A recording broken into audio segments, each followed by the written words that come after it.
One day when I was riding on the train, I seen these two kids talking about the Nubian. Rain had fallen. I didn't say nothing because these kids caught my goat, even pulled my coat like a murder that they wrote. So this kid with mouth swagger now plays the cloak and dagger. So I gotta show Duke the Marshalak that I am. I could rock a jam, make the world drop hammer. Yes, I'm the bad man and bad men were black. And if it come to dropping bombs, hey, I'm with that. When we first heard the joint, I knew from right then that we had to get on it. You know, we was coming off of a time when we had broken up from Pooh Bah. So this was basically like a proving ground for me and Jamar. And that was the time when I was still riding the trains, when I was still seeing people, and it just was coming from the frustration of people saying, well, what y'all gonna do? How y'all gonna do something without Pooh Bah? And understand it was always love with Pooh Bah, always. I mean, he put us on, he brought us into the game, but at that point, we had to kind of show people that we was gonna still be able to stand, and that song came out of a lot of frustration, but you know, a lot of energy also. And Diamond D, he did it, because actually the version that's played most is the remix version. Because Diamond had did another version, and that's when we were still on Def Jam Management. And Leo said, I like that song, but I want a little more up-tempo, catchier beat. So Diamond went back and reworked it, and that's what we came up with. You gotta understand the history of Brand Nubian. You know, first, personally with Alamo, my father and Alamo's father grew up together in Harlem, in Lincoln Projects. So I got baby pictures with Alamo. You understand what I'm saying? I got pictures where we like 3 and 4 years old. I went to his party. He was over there on Fail Street in the Bronx, had a party with a musician, with a magician back then. We was 8 years old. So I've always come up with Alamo. Moving from the Bronx to New Rochelle is where I met Grand Pooh Bah. Understand? New Rochelle was but so big, but it was a community there that loved hip hop. And Pooh Bah was the king of that community. You know, if any hip hop thing coming through New Rochelle, at some point had to circumvent around Grand Pooh Bah. And what happened was, you know, I was a solo artist, and Jamar was a solo artist, and it was a place, the library actually, New Rochelle Library, North Avenue. That's where dudes would go and rhyme and do ciphers like that. And I met Jamar from going to the cipher of him rhyming. I was always seeing this dude rhyming. I was like, well, damn, it's not that many of us out here that's rhyming that's nice. I know I like a lot of the artists today. I feel that though, what separated my era from this era is, I loved Big Daddy Kane, I loved y'all, I loved KRS-One, I loved Cool G Rap, I loved all those dudes, but I didn't want to be those guys.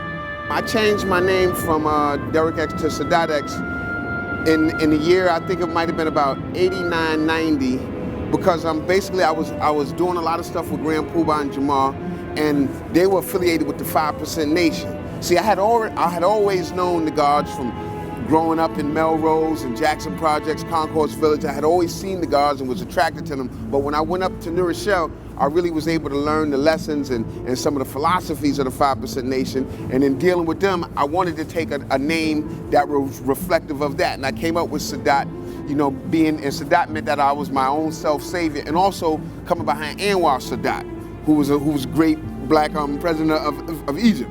So I took it in that aspect, man, and you know, Derek was an honorable name. You know, my mother and father gave that to me, and anything they gave me is honorable. But I took Sadat, you know, as a way into the 5% Nation. Recently, I was about 2 years ago, a year and a half ago, I was incarcerated. I was on Rikers Island, and the situation went down as such.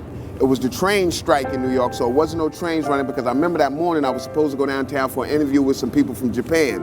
I didn't go that day, so I remember that. I never forget that morning. I woke up, I put on my heavy coat. Now I had a weapon in my pocket. In my mind, I knew that I shouldn't have had that in my pocket, but I said, I'm just going to the store and I'm coming back. Now mind you, I was going up Broadway. I saw the guys who I did have a problem with. I didn't say anything to these guys. I went to the cleaners, I went to McDonald's, and I went to get a haircut. Now I'm walking up Broadway, and I'm seeing a whole bunch of police like racing by, and I'm like, wow, they looking for somebody. I get to the corner of 157th Street and Broadway, right where the Dunkin' Donuts is. They roll right up on me. Where's the gun? Boom, bang, boom. They go right to the pocket. What had happened was, the guys that I was beefing with, they knew I always had my weapon. They called and told police that I had the weapon. I went to Rikers Island. I was sentenced to a year in jail. It hurt me because I worked with kids. So that effectively gives me a felony, which makes it hard for me now to get back into the school system, and, you know, and any type of city job that I would ever want to work with. You know, when they see that violent felony under there, you know, a lot of times they say that's not supposed to discriminate, but I know in my mind that does discriminate.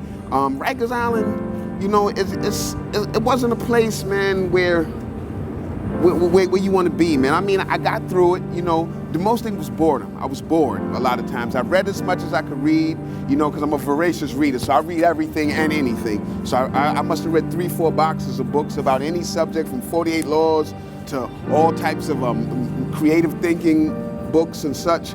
But it's just not a place, man, that was conducive. First of all, they've taken all the college courses and stuff out of the jail systems, out of Rikers Island. So basically what it was is I was in a dorm room with 60 other guys. If you was into selling guns, you may have about 10 or 12 dudes who've sold guns in there. So y'all done made a connection. You in there, you done maybe talked to about 3 or 4 guys that sell drugs. So now y'all done made a connection. It's not an environment, man, that's growing. It doesn't help you grow in there. You know, and if, you know, a lot of people talk about jail as something cool in this. If you like walking in a straight line down the hall, if you like getting up early in the mornings and being yelled at and told what to do, then hey, that's the place for you.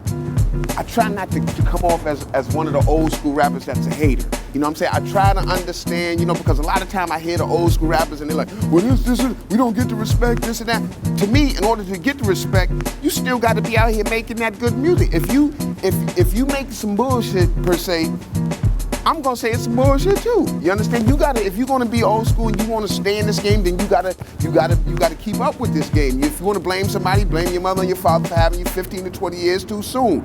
But you know, hip hop in a musical form, it's still kind of in its infancy. When you consider other musics, like classical music, which you have compositions that was written hundreds of years ago, hip hop is still basically in its growing stage, in its infancy stage. And what bothers me about that is that a lot of people try to put an age limit on hip hop.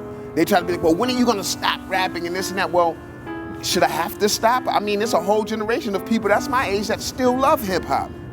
I'm the author of the Punks joint. I know them broads from Hunts Point. I'm the living legend on 2 feet. I'm the whisper in the hallways. I give it to you always, in more ways than one. And if I can't get the job done, I'll pass it to my son. This is Sadat X, watching True Hip Hop Stories. One day when I was riding on the train, I seen these 2 kids talking about the Nubian rain had fallen. I didn't say nothing cause these kids caught my goat. Even pulled my coat like a murder that they wrote. So this kid with mouth swagger now plays the cloak and dagger. So I got to show boost to my Sherlock that I am. I could rock a jam, make the world drop hammer. Yes, I'm the